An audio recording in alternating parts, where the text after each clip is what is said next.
আপনাদের সামনে দাঁড়িয়েছি। আপনারা ইতিমধ্যে জেনেছেন যে নতুন চিফ প্রসিকিউটর নিয়োগ হয়েছেন আমার জায়গায়। প্রথম আমার রিয়াকশন হচ্ছে আমি নতুন চিফ প্রসিকিউটরকে স্বাগতম জানাই। তার প্রতি আমার শুভেচ্ছা থাকবে তিনি যাতে আমাদের রেখে যাওয়া যে অসমাপ্ত দায়িত্ব সেটা পালনে তিনি সফল হন। বাংলাদেশের যে গণমানুষ যারা জুলাই আগস্টে রক্ত দিয়েছিলেন, জীবন দিয়েছিলেন, অঙ্গহানির শিকার হয়েছেন, তাদের যে চলমান বিচার প্রক্রিয়া আছে, আমি আশা করি নতুন চিফ প্রসিকিউটরের নেতৃত্বে এই ট্রাইব্যুনালে সেই বিচার প্রক্রিয়া অব্যাহতভাবে সুন্দরভাবে পরিচালিত হবে। এর একই সাথে গত 15 বছর যে গুম এবং খুনের যে বিচারগুলো এখানে চলমান আছে সেগুলোর বিচার ভালো মতো এখানে চলমান থাকবে। আজকে আমার অনুভূতিটা অম্লমধুর। 1.5 বছর সময় ধরে দায়িত্ব পালন করেছি। আপনারা সবাই জানেন যে বাংলাদেশের একটা কঠিন সময়ে আমি এখানে চিফ প্রসিকিউটর হিসেবে দায়িত্ব নিয়েছিলাম।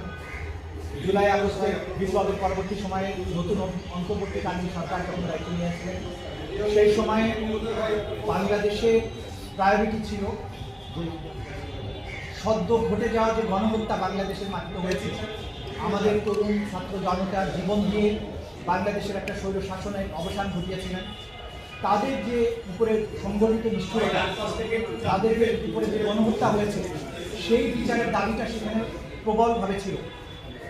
ডক্টর ইউনূসের নেতৃত্বে অন্তর্বর্তীকালীন সরকার যখন দায়িত্ব নেন তখন অন্তর্বর্তীকালীন সরকারের দুটো প্রায়োরিটির মধ্যে একটা ছিল এই জুলাই আগস্টের সংঘটিত হত্যাকাণ্ডের বিচার এবং রাষ্ট্রের বিভিন্ন জায়গায় রিফর্ম।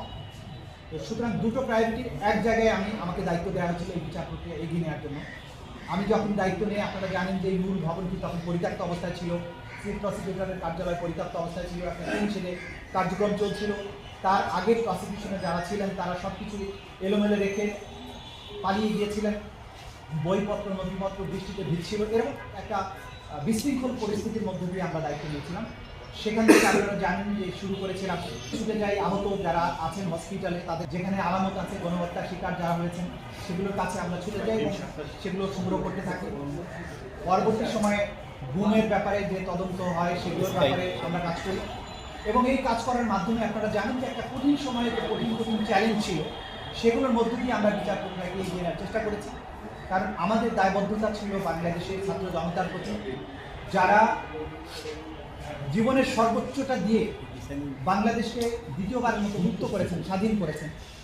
তাদের এই শহীদ পরিবারের সহযোগিতা পেয়েছে। আমি আজকের দিনে বিশেষভাবে স্মরণ করব যে শহীদ পরিবারের সদস্যরা যারা আমাদের উপর আস্থা রেখেছিলেন, আমাদের কাছে এসেছেন, সাক্ষ্য দিয়েছেন, আমাদের তদন্ত কাজ, আমাদের বিচার কাজে সাহায্য করেছেন।